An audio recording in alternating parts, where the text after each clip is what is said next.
Hello and welcome to another episode of the Investor Financing Podcast. And on today's show, we're going to talk to a gentleman who became a best-selling author on a dozen books, traveled the world as a full-time rock climber, grew multiple seven-figure companies, acquired over $40 million worth of multifamily real estate, launched multiple podcasts, was featured by Forbes, Inc., and Medium as a peak performance expert. Welcome to the show, Anthony. Anthony, you have a lot of accolades behind that already, so that's pretty amazing. Can you take us back on your real estate investing journey, on how you ended up getting into multifamily and starting your company? Yeah, it's always funny because the bios, those are the highlights, right? Like those are all the things that went really well in my life, but the things that we don't put in the bio were all the things that went really, really wrong. And there's a lot of that. For me, it's funny because how I started in real estate, it was like the universe kept trying to put it in front of me at different points in my life, and I just kept ignoring it. So the first time was in college. My roommate and his dad were buying single family homes, doing fix and flips, and we would live in it. And I would, pay next to nothing for rent in exchange for labor. And all I learned out of that was like, I really hate construction. Like I can swing a hammer, but I can't hit the nail. Like I'm really bad with my hands.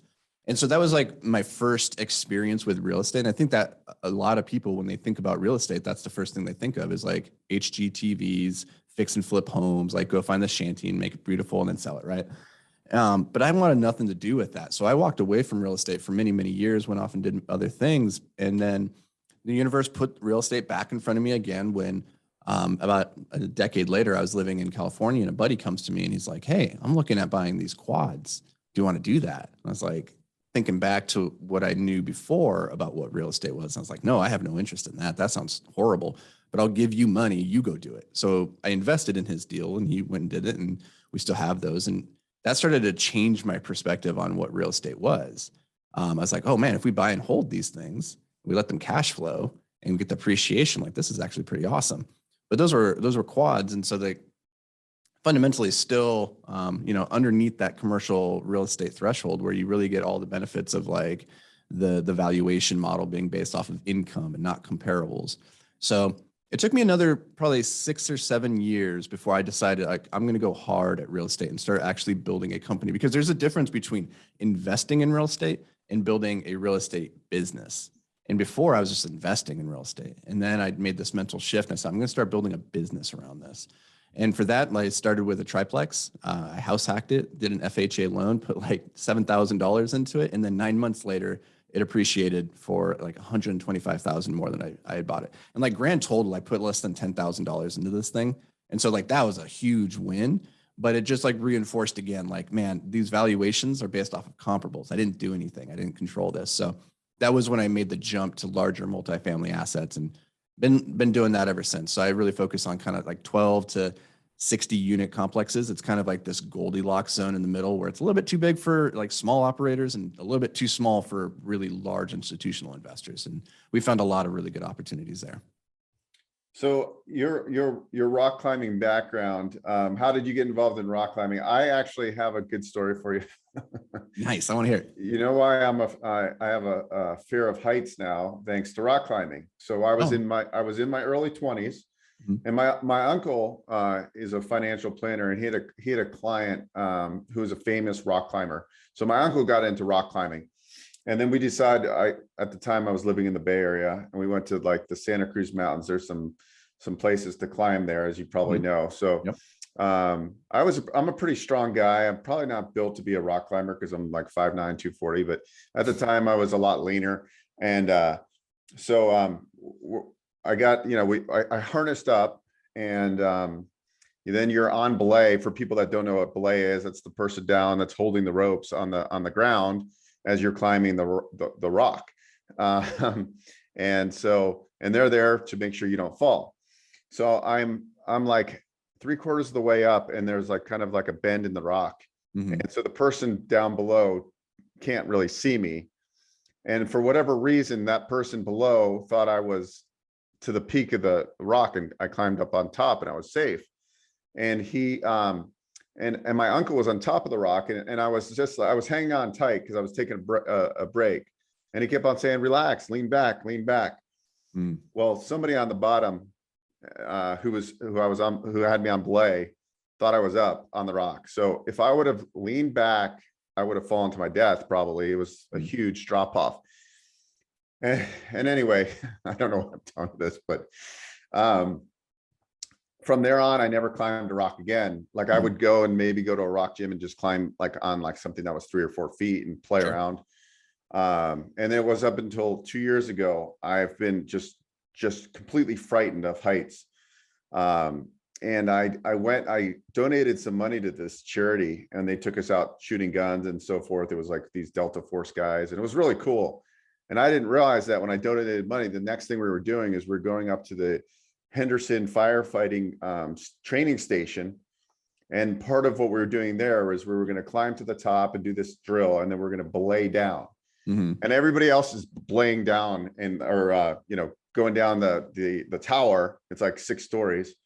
And I was so scared. I was freaking, I couldn't move. I could not move. And I remember the Delta Force guy that we donated to be with this Delta Force guy for the day.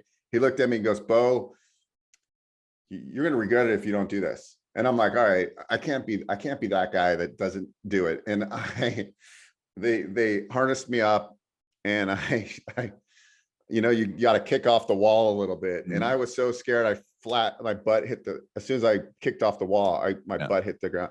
And I was stuck. I was holding on for like people were like, just relax. I finally got to the bottom.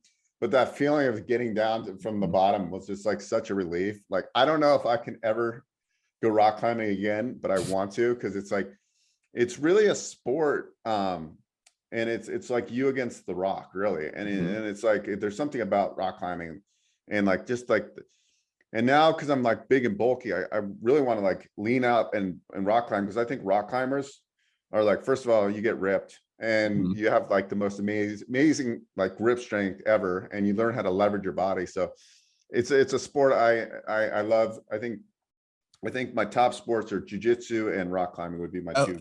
It's super funny because I train jiu-jitsu too. And the thing is, like, I have super grip. It's like my superpower. Like, you can't break my grip.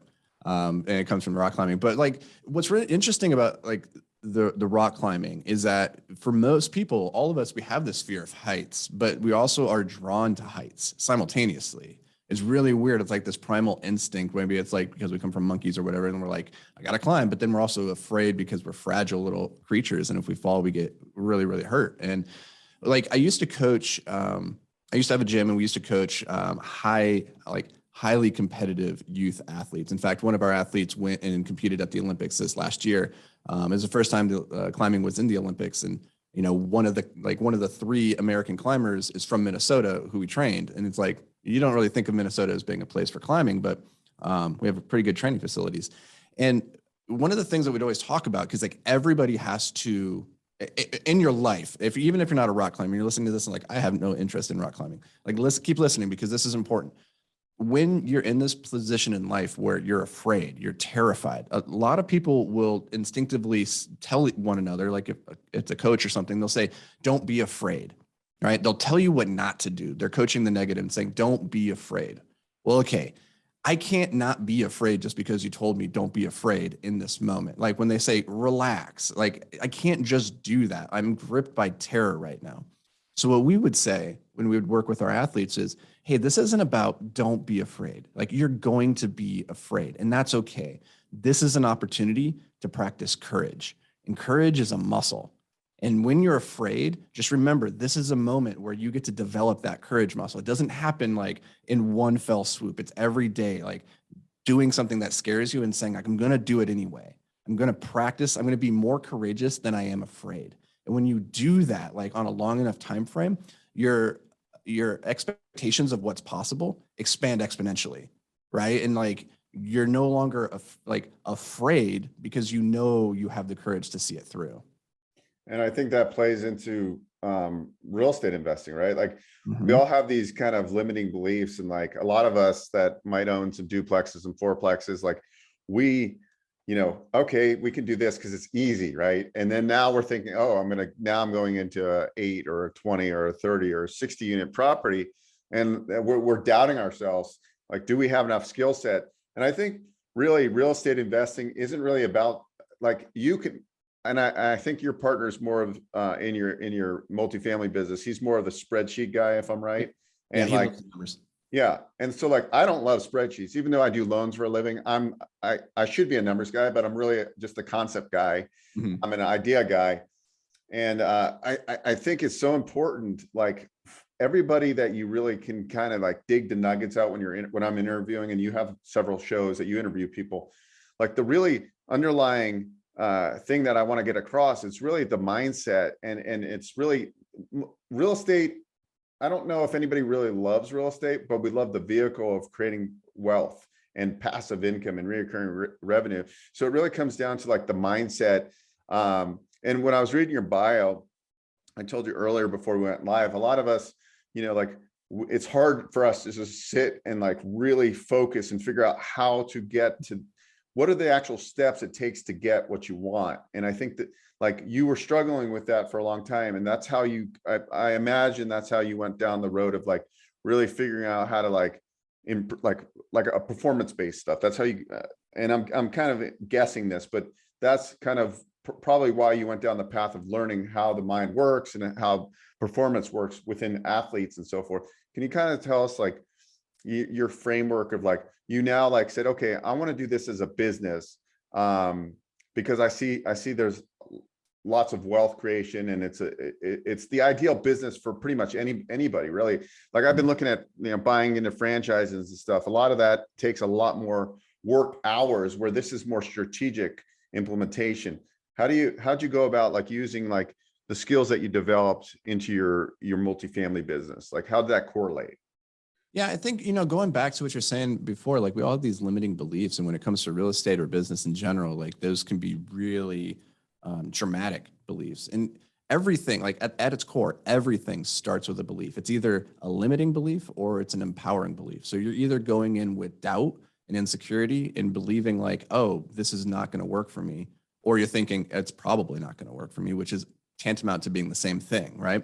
Or you're going into it with an empowering belief that says like, I can do this. I have these skills. I have this track record. And if it doesn't work, that's okay. I'm going to pivot. I'm going to adapt. I'm going to overcome, right? And when you go into an activity with that mindset, like there is no failure, there's only learning and growth.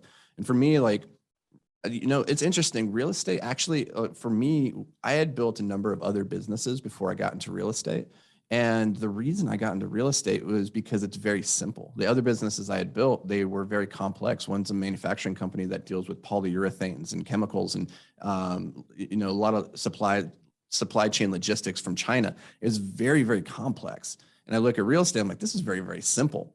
And I loved it because it's this vehicle for simple impact on the world. Like everybody has some kind of relationship with real estate. You either live in a building, you rent a building, you work in a building, like you get your food from a building, like everybody has a relationship for it. So for me, when I was transitioning in my life, there was this moment where a mentor had asked or said something to me that like really resonated and like hit a chord, which was that responsibility is the price of freedom. And I built these businesses and it was serving me and it was like impacting my life in a very positive way, but it wasn't necessarily impacting positively like my families, my relationships, my community around me.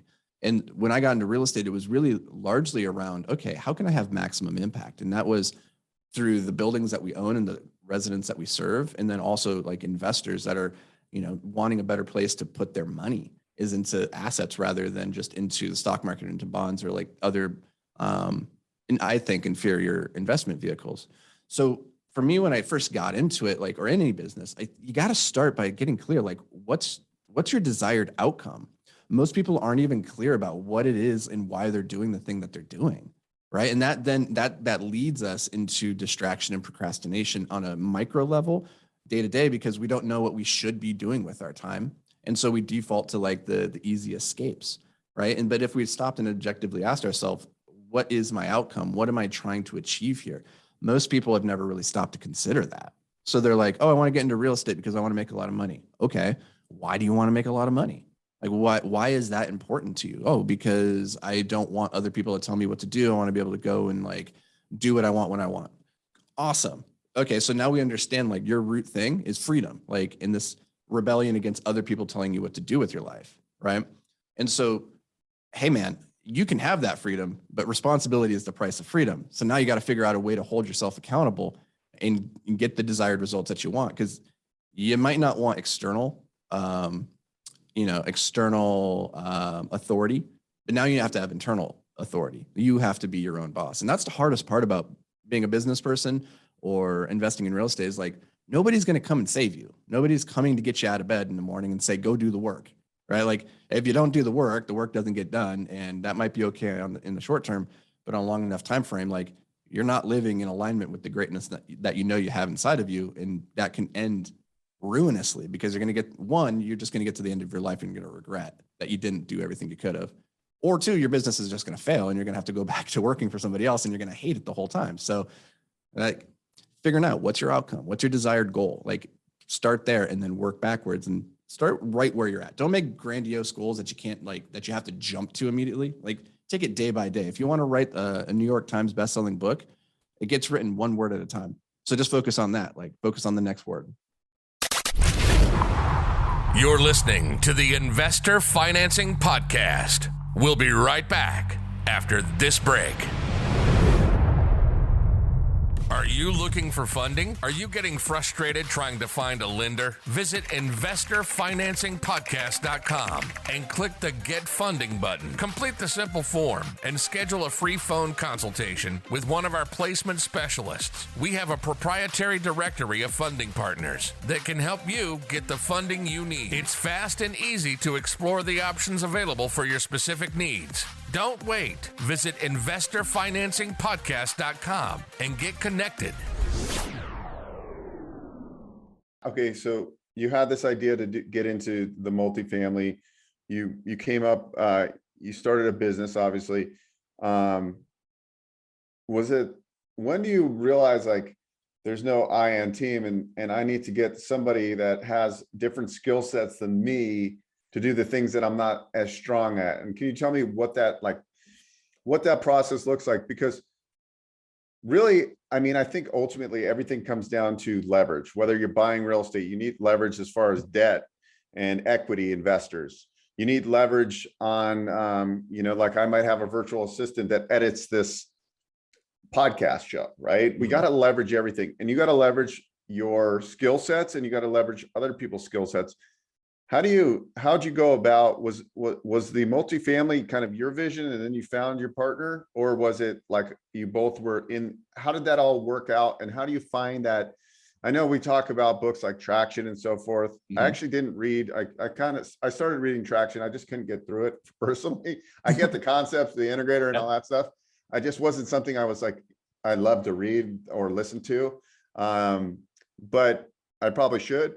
Or find a book that I resonate with a little bit more that kind of talks about how you go about like building the power team. And single family homes doesn't necessarily, it's a little bit easier not to do power teams because it's very simple. You're not raising as much money and you don't have to worry about a lot of things like you do in a multifamily. When you start buying bigger properties, you got to raise more money. So somebody's got to raise money. Somebody's got to underwrite the deal. Somebody's got to do the property management. Somebody's got to all this stuff. So how do you go about like progressing? Okay, we've done a couple small deals. Now we're going to buy our first 8 or 10 unit property. Okay, now we're going to need certain skill sets. How do you build the team?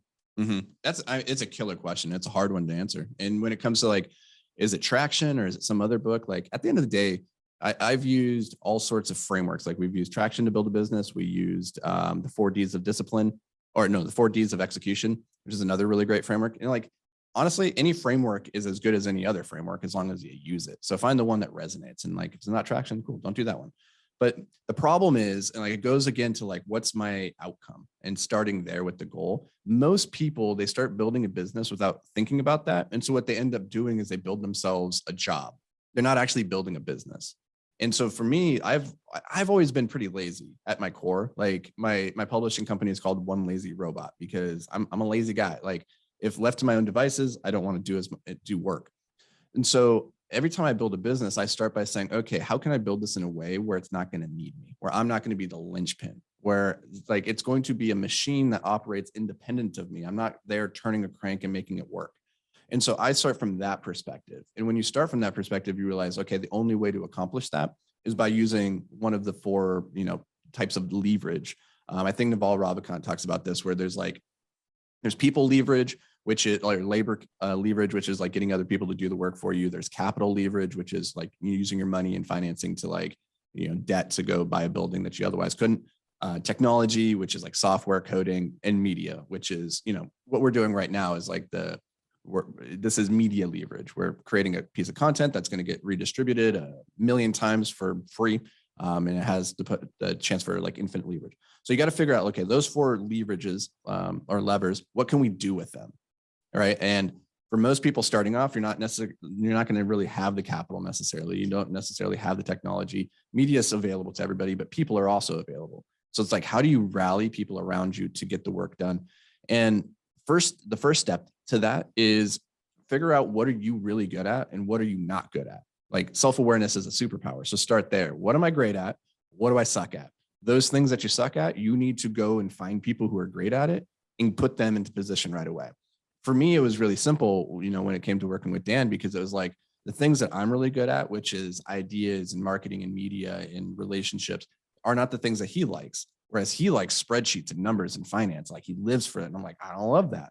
Right. And so it's a match made in heaven there. The mistake is really easy to make, and I've made it on many failed businesses, is that you find a partner who has all the same strengths as you and all the same weaknesses. And that's a recipe for disaster. It will not work. So you need to find somebody who has complementary skills and weaknesses. It's the only way you can run forward. That's not to say you have to have a partner, but I find that partners help a lot. Every business that I've ever had that succeeded was off the back of a strong partnership. And every business that I've had that failed was off the back of a bad partnership. That makes sense. So you actually also have a publishing company? That's right. Yep. And that's the publishing company that I've published 13 novels through. So I used to write science fiction and fantasy, wrote 12 of those. And then we had our first nonfiction book come out last year, which was Passive Investing Made Simple. Wow. That's pretty cool. So let's just talk about a little bit about real estate in general. I like the fact that you're doing kind of like the sweet spot of, I think you said like 8 to 60 units is where you like to play, and you're vertically integrated. For people, if you don't know what that means, it means he's got his property management company, so they do the management in-house. They can keep a better watch on what's going on. They can keep expenses and costs lower. So for the time being, is that kind of like moving forward, you're going to stay in the market and really just build there? You see a lot of syndicators, that just go to emerging markets, right? Everybody has a little bit different model, but yours is like you're building the base where you're at, so you can be there and have your boots on the ground there. Is that kind of the concept? 100%. Yeah. It's really easy to look and say like, what's the hottest market right now, and go target that. What's really interesting about Minneapolis is that most people don't realize, like, when it comes to like the top 10 best cities to invest in, when you look at those lists, Minneapolis is almost always like number 8 or number 9 on that list. So it's still like a top 10 city, but it just flies under the radar. People like to focus on those first 5, like Phoenix and Austin and Nashville. It's like, okay, and those are great markets, but they're also highly competitive. For us, our competitive advantage is the fact that we're local experts. Like, we live in our backyard. Like, you can't outcompete us in our backyard. Like, we know every street, we know all the sellers, we know all the brokers. Like, we have those deep relationships, and so that presents better opportunities to us. Our goal is to continue building our operations here in Minneapolis. We would also like to start branching and diversifying into other Midwest markets. But for us to do that, like, our 3 uniques is the fact that we're local experts, we're vertically integrated, and we're impact driven. So for us to move into a new market, we need to establish a local expertise, which means a partner, somebody boots on the ground who lives in that market and knows it like the back of their hand. And then we also have to have property management. So we have to have the scale and the capacity to build that. And the thing is, like, it's really easy to say, oh, we'll just bring property management in-house. It's another thing to actually do it. It's really hard, and especially in this market with hiring, right, as it is, it's hard to find really great people. And so it's not just a simple problem of like, oh yeah, we'll just go build a property management company over there. So I've been having a lot of conversations recently with operators who have built their companies by outsourcing to third parties, and they're starting to think about bringing it in-house. And it's like, it's always a little bit more harder than you think it's going to be. But there's only ever two times to do it. You either do it too soon or you do it too late, right? If you do it too soon, it costs you money. If you do it too late, it costs you opportunity, right? And so you got to find the perfect time for, bringing it in-house. Yeah. And nobody's going to run something better than you. I mean, essentially, like you put the right people in place, just like you do your business partner, and you're going to have, in theory, a huge reduction in cost, because even the small investors know that, when we have a property manager investing in our and when we have our duplexes and fourplexes, the maintenance is what's crushing us. And it's the same thing in the bigger properties too. That's where you're going to really kind of squeeze out more profit. So 100%. when you're, it sounds like you really like, when we're talking prior to going live here, you really put out a lot of content. Obviously you're a very skilled business person. I could just hear everything you're saying. And what platforms do you have? Like, and can you talk, I think you have like 2 or 3 different podcasts. Can you talk about each podcast just to get an idea of like what kind of flavor you're putting out? I know one's strictly kind of probably multifamily. What are the other 2 podcasts? Yeah. So we put out Multifamily Investing Made Simple, which is we put out 2 episodes per week. We're starting to introduce a 3rd episode every week. And that's really just trying to take the complexity out of multifamily investing, because it can feel very scary and daunting and overwhelming, because you're looking at these big buildings. You're like, how will I ever afford that? And if I do afford it, how will I run it? And so we try to demystify that and help people understand the difference between buying a triplex or a 10 unit isn't drastically different. Most of it's in your head, right? It's again, a limiting belief. So that's a lot of fun. I also do a podcast with a co-host, Austin Linney, called The Brain Dump. And on that, we study the psychology of success. We bring on really successful people from all walks of life, the authors, artists, business people, obviously investors, athletes. And we try to unpack, one, what does success mean? Because it's different for everybody. And I think the problem a lot of people find themselves in is that they've never stopped to actually define it for themselves. So they're trying to achieve success based off of somebody else's definition, which is like the American dream or their parents' expectations. So that's a lot of fun. What are the habits and routines that allow these people to achieve the success, however it is that they define it? Then the 3rd podcast that I have, actually, it's coming out, it's starting next month. It's called Amplified Impact. And that's a daily podcast, under 10 minutes. Each episode's under 10 minutes, just a quick hitting snippet of how we can hyper-focus on the things that matter most so that we can maximize our return on life. And it's really suited for entrepreneurs and investors, people, or high performers, people that want to try and get, more out of this thing called life, rather than just letting life happen to them. They want to take it by the horns and really maximize it. Who do you follow on non-real estate investor, like personal development, business development kind of space? Who do you like that you get a lot of good concepts from? I think the 2 people that I consume the most from right now is Naval Ravikant, who's an angel investor, co-founder of Angel List, just a brilliant thinker. And then Alex Hormozy, who is not in real estate. I guess he is in real estate, but he's not a real estate investor per se. He's from gym, like the fitness world and entrepreneurship. And what's really interesting is regardless of who I consume information from, because usually they have some kind of entrepreneurship bent, it almost always devolves to mindset and philosophy at the core of it. They'll talk a little bit about the tactics, but once it's a difference between the science of achievement and the art of fulfillment, right? Achievement is a science because I can teach you how to build a business. And if you do X, Y, and Z, if you do these steps in this order, then the business will succeed, right? That's a science. I can teach you that. But fulfillment's different. Fulfillment's an art because it's different for everybody and how you define it. And so for me, a lot of my life was spent in a state of frustration and disappointment because I was trying to fill that hole inside of me, because fulfillment just means that you're not filled, right? I was trying to fill that hole inside of me with achievement, but they're fundamentally different mediums. So the way I liken this is if fulfillment is an asphalt road and it has a pothole in it, then I'm trying to take achievement, which is noodles, and I'm putting it in the pothole. And I'm like, oh yeah, my hole's filled now, but it's not, right? It's just noodles in a pothole. And it took me a long time to figure out that I can't substitute the one for the other. And the content that I consume these days is all about people who've achieved a lot in their life, and they've wrestled with and solved or are solving that conundrum. How do I live a life of fulfillment through my business or my investing? Yeah, I love that, because I think, and I look at myself sometimes, and a lot of my friends are all very successful. like mostly in real estate. And sometimes I catch myself looking at them like, what are they doing different? They like I'm like comparing myself to these people, like, and then I got to stop myself and say, listen, maybe that's not your journey. Maybe that's not what really fulfills you. It's not really, at the end of the day, it's really not. Always people talk about their net worth. Oh, my net worth is X. I'm like, well, net worth really doesn't matter. It's really, it matters to you because you could brag about it. But really most people want to talk about like financial independence. I think most people that watch my show, they're really like, hey, how do I get financially independent so I can really kind of pursue my real passions, right? That's the thing. That's for me right now. I'm 44 years old. I'm like, I screwed up a lot in my life, and I have like great ideas, and I probably should have been 100 millionaire by now, but I'm not. Sometimes I frustrate that, but it's like, but maybe what I like to do is be the creative and like not focus on the end result, like of, oh, I need $1 million from this idea. But it's tough. It's tough when you're an idea person to really.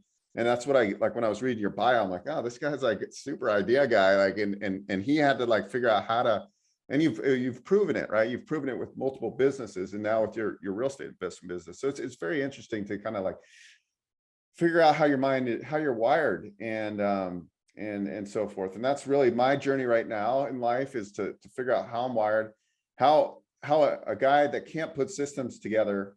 I'm not a systems oriented person. How do I actually put systems in place by getting the right who, not how, and get this all to work the way I want it to work? And what is my fulfillment, or what is my definition of success? I took that away from you, and that's true. It's like some people say, oh, I want to be worth $30 million net worth. Okay, well, that's mine is totally different.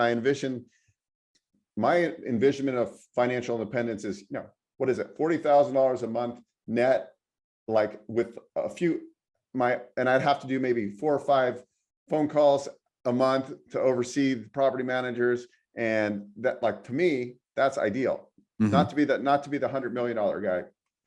I'm in this mastermind group, and there's one guy that's worth $100 million, or probably more now. And the other guy that founded this group is he probably nets like 40 grand a month and does nothing. Like, it's like triple net lease properties, and he's skiing, and he's content. And the other guy just wants, like, because the other guy's wired that he wants to be the biggest, baddest guy. And like, so I loved how you said that too, because we gotta hone in on that. It's hard, and especially where we're coming from, where in real estate and finance, and like, it's really easy to put so much impact, or like so much weight on net worth. But like, when you die, nobody's putting your net worth on your gravestone, right? Like, nobody cares at that point. Like, hey, he's dead, he had a lot of money, cool. So like, instead of net worth as like this barometer to define success, I would tweak it to net impact. Like, how much impact are you making on the world? Because like, the one thing that we all as humans, like, we're biologically driven to leave a legacy, whether that's through children or through our works. Like, nobody wants to just die and disappear. Like, we want to leave something beyond that. And the only way to do that is through impacting like the lives of the people around us. That's the only way we gain immortality, is through the lives of the people around us. And no matter how great you are at that, there always comes a point where there will be a last person who remembers who you are, and then it won't matter anymore. You'll be forgotten, right? Entirely. And so don't worry about the net worth. Don't worry about the money. That's a barometer. That's a way of measuring, your financial success, but it's not a way of measuring your self-worth. And that's the problem. Like, we go net worth equals self-worth, and it's like, that's wrong. Yeah. And it really is so true. The impact at the end of the day, like I always tell people, for a while, I would go on like I would go to like like retreats for real estate and personal development all the time. And like, I learned so much information. Like, I would always get nuggets, but after a while, you're like, I kind of know all this. But what I realized I was going, the way I was wired, I would go to these events because I needed to get around people that were like-minded. Like, that's the reason I go to these events, is because there's only not everybody is wired the way we are wired as entrepreneurs and kind of thinkers. And so when I get around people like that, I felt the best. Like, I would, like, instead of me going out and drinking and partying, which I used to do, I'm not gonna lie, but I would rather go to San Diego and go to a retreat where I'm spending 3 days with really highly focused people that can give me some brain ideas. And we just have like this kind of like energy I can't even explain. And because of COVID, I haven't been doing it. I kind of felt depressed. Now I know I need to get out and do it. It's It's crazy. funny. I was driving into the office this morning, and I was listening to a book called Psycho-Cybernetics, which is an old personal development book from like, I don't know, 40s, 50s maybe. And it's interesting the way the books are written back then, and like the way that they talk about people is like it's very different. The language that they use is very different. But what I was reflecting on is like they were sharing this example about this person who had this terrible mindset, really negative bias towards the world and all this stuff. And I was like, I found myself listening to it and thinking, those people don't really exist. Like, this is just a caricature. Like, this example that they're using, this person surely doesn't really exist, because like all the people I surround myself with are not like that by choice. Like, if you're like that, I cut you out of my life really quickly. Like, I only have room for people in my life that are pushing and growing and wanting to be the best versions of themselves, however they want to measure that, right? And so I don't have much exposure to people that aren't like that. And I was thinking about it as driving, I was like, that's the majority of people. Like, people, that's like people's default operating system is negativity, is to be covered with limiting beliefs about what can't be done rather than what they could do, and about all the things that have happened in their life that have made them a victim rather than claiming that and owning it. And it's interesting. I think if you want to be, earlier you said like you have really successful friends, and I think that's exactly what you have to be. Like, regardless of if they're successful financially or successful in their families or in like whatever aspect or domain, you need to be surrounded by people that you look up to, because then they pull you along on this journey called life, where you're trying to just become like a little bit better tomorrow than you were today. Yeah, I love that. And that's probably why I do this show. It's like, I love talking to people and like finding out their story. And I think that's the beautiful thing about today's society, is that we have everything's at our fingertips. There's all this great content, you know, and granted, there's too much content, but focus on the people that resonate with you the most and listen to them. And it's like, I'm at the gym, and it's like, instead of lifting weights today, I just got on the bike and I was like listening to some training or some things on thought. And it's just like amazing that we have all this at our fingertips. We have to take advantage of it in one way or the other. If you want to kind of grow yourself in one way or the other, you have to be kind of listening to this thought process, because a lot of people might be listening to this episode right now and going, oh, these guys it's a real estate show, but we're talking about mindset. But if like Anthony said, it all comes down to mindset. Like, putting a deal together is not that hard. It's really just the mindset that you can actually do that $100 million deal. Like, I have a show with Vinny Chopra, and that guy is like almost 70 years old. And he's like, that guy never has if he ever has limiting belief, I would be surprised, because that guy's the most confident person I've ever seen. And it's like, and then sometimes I'm looking at him like, God, this guy wants to do $100 billion of real estate deals. And it's like, but he just loves it, and he's like not afraid. And I'm like, okay, if this guy can do it, you know, I can do it. Oh man, it's crazy. Anthony, this has been awesome. I kind of asked you a lot of selfish questions like I always do on the show, but I hope everybody got as much value out of it. Anthony, where's the best place people can follow you to get some more wisdom and nuggets? I'm on all the social medias, so you can come check us out. Just Google Anthony Vicino, you'll find me. If you want to learn about what we do on the investment side, on real estate, multifamily, I check out the podcast, Multifamily Investing Made Simple. And like I said, like we launched a book last year, Passive Investing Made Simple, that hit #1 on Amazon, which was really cool. You can pick that up at thepassiveinvestingbook.com. If you're interested in like, you know, how to get involved with big commercial real estate without having to do the work and like dealing with toilets, tenants, trash, all that stuff, then that might be a really good launching off point for your education. Perfect. Well, Anthony, appreciate your time and the conversation, and hopefully one day we can go rock climbing together, and yes, or at least you can try to lift me up. I'll belay you, and I won't let you down. I promise. No, I know you got the grip. You got the grip.